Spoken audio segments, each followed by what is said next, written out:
Hi friends, ഇന്ന് നമ്മൾ പഠിക്കാൻ പോകുന്ന ഏറ്റവും ഇമ്പോർട്ടൻ്റ് ഒരു ചാപ്റ്ററാണ് ആന്റൺ ഗാന്ധിക്കയും. നിരവധി ക്വസ്റ്റ്യൻസ് ഈ ഒരു ചാപ്റ്ററിൻ്റെ ബേസ് ചെയ്ത് കൊണ്ടുവരാം. Essay type questions, paragraph type questions. അപ്പോൾ നമുക്ക് ആ ഒരു ചാപ്റ്ററിൻ്റെ ഷോർട്ട് സമ്മറിയിലേക്ക് പോയി നോക്കാം. ആന്റൺ ഗാന്ധിക്കയും അങ്ങനെ ഫൈനൽ എന്ത് ചെയ്തു? ഗാന്ധി വന്നു. And then Gandhi came is A lesson from Nehru's the discovery of India. അതായത് ആ ഒരു ചാപ്റ്റർ ഡിസ്കവറി ഓഫ് ഇന്ത്യ എന്ന ഒരു ഭാഗത്തു നിന്ന്, ഒരു ബുക്കിൽ നിന്ന് എടുത്തൊരു ഭാഗമാണ് എന്നാണ് പറയുന്നത്. Gandhi stood for truth, love and non violence. അതായത് ഗാന്ധി മെയിനായിട്ട് പോരാടിയത് എന്തിനായിരുന്നു? ട്രൂത്തിന് വേണ്ടിയിട്ടും ലവിന് വേണ്ടിയിട്ടും അഹിംസ. അഹിംസ ഒരാളെയും കൊല്ലരുത്.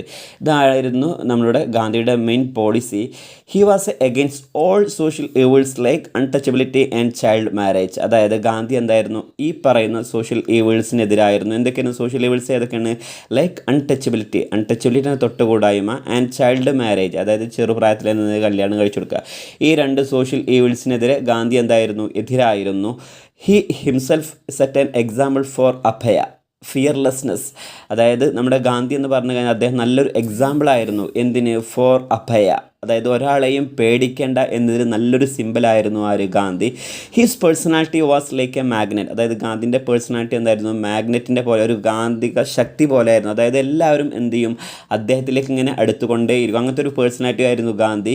Essence of his teaching was fearlessness and truth. അതായത് അദ്ദേഹത്തിൻ്റെ മെയിൻ ടീച്ചിങ്, അതായത് അദ്ദേഹം മെയിനായിട്ട് പഠിപ്പിച്ചു കൊടുത്ത രണ്ട് കാര്യമായിരുന്നു: ഫിയർലെസ്നെസ് ആൻഡ് ട്രൂത്ത്. അതായത് ഒരാളെയും നമ്മൾ എന്ത് ചെയ്യേണ്ട? പേടിക്കേണ്ട ആവശ്യമില്ല. അതേപോലെ തന്നെ നമ്മൾ എന്ത് എപ്പോഴും സത്യം മാത്രം പറയുക. Gandhi was A leader of his people. Gandhi എന്തായിരുന്നു? അവരുടെ ആ സമയത്തൊരു നല്ലൊരു ലീഡറായിരുന്നു ആര്? ഗാന്ധി. അപ്പോൾ വെരി ഇമ്പോർട്ടൻറ്റ് ചാപ്റ്ററാണ്. ഞാൻ എന്ത് ചെയ്യുന്നുണ്ട്? ഈ ചാപ്റ്ററിന് ശേഷം ഞാനൊരു ക്വസ്റ്റ്യൻ ഇടുന്നുണ്ട്.